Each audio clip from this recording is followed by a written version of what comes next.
Assalamualaikum warahmatullahi wabarakatuh. Halo semuanya, sebelum kita belajar, alangkah baiknya kita berdoa terlebih dahulu sesuai kepercayaan masing-masing. Berdoa dimulai.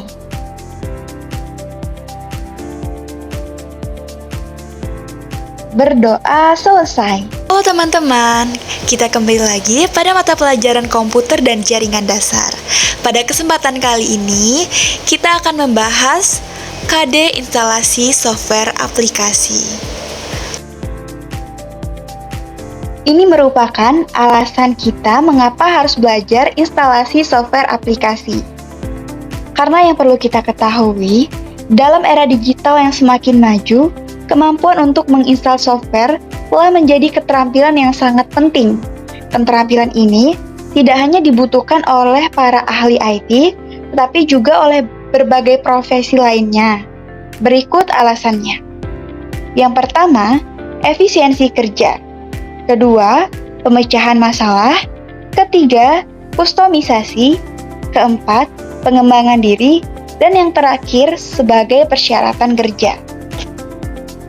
Adapun pokok pembahasan yang akan kita pelajari di hari ini, yaitu yang pertama, pengertian software aplikasi. Kemudian setelah kita memahami apa itu pengertian software aplikasi, kita akan mengetahui nih, apa saja sih jenis-jenis dari software. Kemudian, yang ketiga, kita akan membahas bagaimana cara atau proses instalasi software. Dan yang terakhir, membahas penyelesaian masalah saat instalasi. Baik anak-anak, pertama-tama Ibu akan menjelaskan terlebih dahulu pengertian software. Software adalah sekumpulan instruksi atau program yang dirancang untuk menjalankan tugas tertentu pada perangkat komputer. Sederhananya, software adalah otak dari sebuah komputer yang memberitahu perangkat keras atau hardware apa yang harus dilakukan. Software ini memiliki fungsi utama, di antaranya, pertama, mengendalikan perangkat keras, seperti memberitahu perangkat keras apa yang harus dilakukan.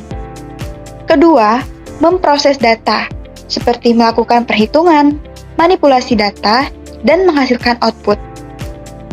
Dan yang terakhir, menyediakan antar muka pengguna, memungkinkan pengguna berinteraksi dengan komputer melalui tampilan visual dan input dari pengguna. Adapun jenis-jenis software berdasarkan cara distribusinya. Yang pertama terdapat freeware. Freeware merupakan software yang dapat digunakan secara gratis tanpa batasan waktu. Contohnya Adobe Reader, VLC Media Player, game, dan berbagai utilitas kecil. Karakteristiknya biasanya didukung oleh iklan, donasi, atau sebagai bagian dari strategi pemasaran perusahaan untuk menarik pengguna ke produk lain yang berbayar. Kemudian yang kedua, shareware.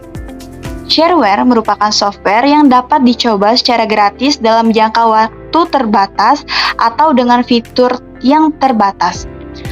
Setelah masa percobaan atau untuk menampilkan fitur lengkap, pengguna biasanya diminta untuk membeli lisensi. Contohnya, banyak perangkat lunak produktivitas seperti pengolah kata, spreadsheet, perangkat lunak desain grafis, dan lain sebagainya. Karakteristiknya, memberikan kesempatan bagi pengguna untuk mencoba software sebelum memutuskan untuk membelinya. Kemudian yang ketiga terdapat open source, merupakan software yang kode sumbernya tersedia untuk umum sehingga siapapun dapat melihat, memodifikasi, dan mendistribusikannya kembali. Contohnya nih, Linux, Firefox, Apache, dan banyak lagi. Karakteristik dari open source ini bisa dikatakan fleksibel, dapat disesuaikan, dan seringkali memiliki komunitas pengguna yang aktif. Kemudian yang keempat, commercial software. Merupakan software yang dilisensikan dan harus dibeli untuk digunakan. Contohnya, Microsoft Office, Adobe Photoshop, Autodesk AutoCAD, dan berbagai aplikasi bisnis lainnya. Karakteristiknya ini biasanya memiliki fitur yang lengkap dan dukungan teknis yang lebih baik dibandingkan software gratis atau open source. Yang terakhir, terdapat firmware. Merupakan perangkat lunak yang tertanam secara permanen dalam perangkat keras atau hardware dan berfungsi untuk mengontrol perangkat tersebut. Contohnya, BIOS pada komputer, firmware pada ponsel, router, dan perangkat elektronik lainnya. Karakteristiknya ini sulit atau tidak mungkin untuk dimodifikasi oleh pengguna biasa. Selanjutnya, kita masuk pada proses instalasi software. Proses instalasi software melibatkan beberapa tahap yang perlu Anda lalui agar software dapat berjalan dengan baik di perangkat Anda. Berikut adalah penjelasan lengkapnya. Yang pertama adalah kita harus memperhatikan persyaratan sistem. Sebelum memulai instalasi, pastikan perangkat Anda memenuhi persyaratan sistem yang dibutuhkan oleh software tersebut. Persyaratan sistem biasanya mencakup sistem operasi, seperti Windows, macOS, Linux, atau sistem operasi lainnya yang kompatibel. Kemudian, prosesor merupakan jenis dan kecepatan prosesor yang minimal. Kemudian, terdapat memori atau RAM. Maksudnya adalah jumlah RAM yang dibutuhkan pada saat melakukan proses instalasi software. Kemudian, ruang penyimpanan, seperti kapasitas hard disk atau SSD yang diperlukan. Kemudian, perangkat keras lainnya, seperti kartu grafis, kartu suara, atau perangkat khusus lainnya jika ada. Nah, bagaimana sih cara mengetahui persyaratan sistem? Biasanya, teman-teman bisa mendapatkan informasi melalui website atau membaca buku panduan. Kemudian, tahapan kedua proses instalasi software adalah memilih versi software.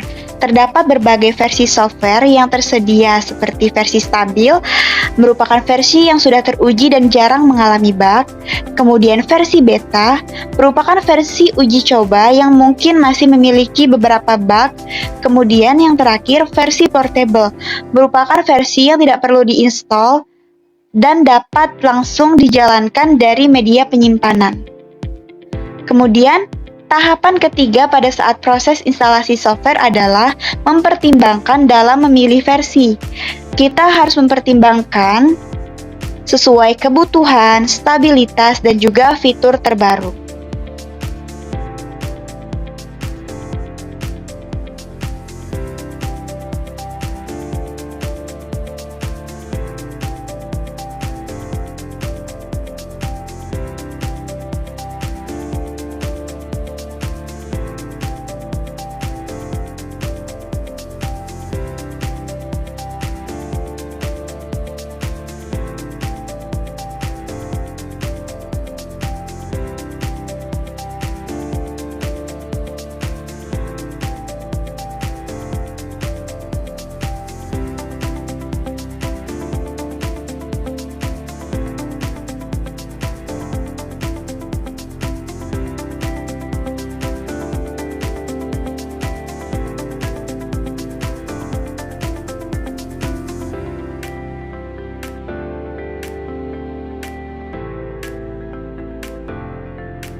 Selanjutnya, cara mengatasi permasalahan dalam instalasi software.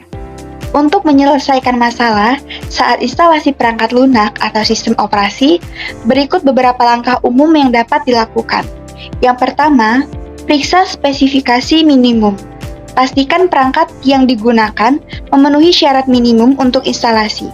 Ini termasuk penyimpanan, RAM, prosesor, dan persyaratan lainnya. Kemudian yang kedua, periksa kompatibilitas versi.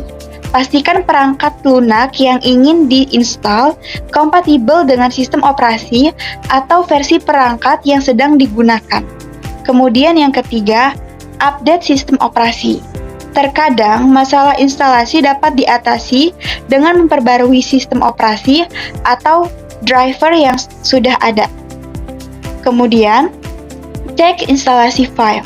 Pastikan file instalasi tidak rusak. Jika file diunduh dari internet, coba unduh ulang atau verifikasi checksum, MD5, atau SHA1 untuk memastikan file tidak rusak. Kemudian yang terakhir, matikan antivirus sementara. Beberapa perangkat lunak antivirus dapat mengganggu proses instalasi. Coba matikan aktivitas untuk sementara waktu selama proses instalasi. Maksud dari matikan antivirus sementara ini digunakan untuk tidak mengganggu proses pada saat instalasi software aplikasi yang akan kita install. Oke teman-teman, kesimpulan yang kita ambil dari materi instalasi software aplikasi yaitu kita dapat mempelajari materi lunak instalasi bahwa proses instalasi merupakan langkah yang penting untuk memastikan perangkat lunak dapat berfungsi dengan baik di sistem pengguna. Pemahaman yang mendalam tentang spesifikasi sistem, jenis perangkat lunak, kompatibilitas, serta langkah-langkah umum instalasi membantu menghindari atau menyelesaikan masalah teknis yang sering terjadi. Pengguna juga perlu memahami cara menggunakan hak akses administrator, melakukan pemecahan masalah saat menghadapi kendala, dan mengetahui pentingnya memperbarui sistem secara berkala agar perangkat lunak dapat berjalan optimal. Baiklah teman-teman, mungkin itu saja materi yang dapat Ibu sampaikan. Sebelum kita mengakhiri materi hari ini, Ibu ada kuis untuk kalian mengenai instalasi software aplikasi. Tuangkan pemahaman kalian mengenai instalasi software aplikasi dengan menjawab beberapa pertanyaan yang terdapat di dalam kuis. Selamat mengerjakan!